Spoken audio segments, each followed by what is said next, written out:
Live your life within the moment, and don't go away. Hyundai Ngọc An. Xin chào.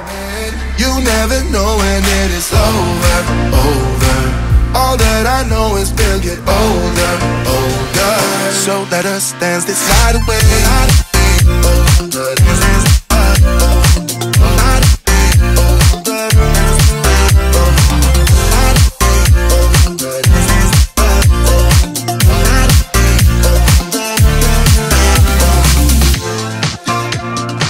Move to the groove and the light that flickers. We get lost in the crowd, it's getting thicker. We get away from the drinks and chatter. Haven't said a word, but it doesn't matter.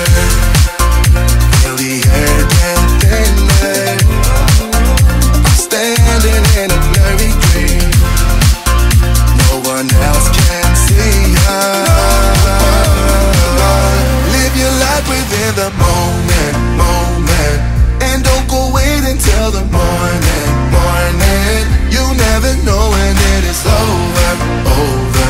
All that I know is we'll get older. So let us dance this night away.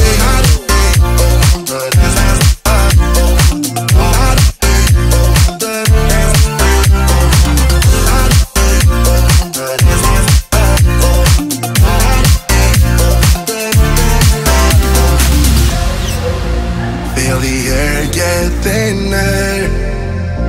I'm standing in a blurry dream. No one else can see us.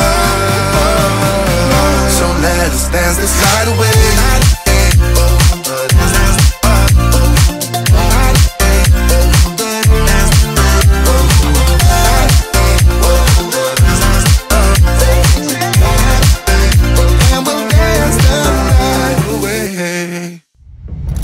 Hyundai Ngọc An xin cảm ơn tất cả quý khách hàng đã tham dự chương trình lái thử và workshop làm đẹp nhân ngày Quốc tế Phụ nữ 8 tháng 3.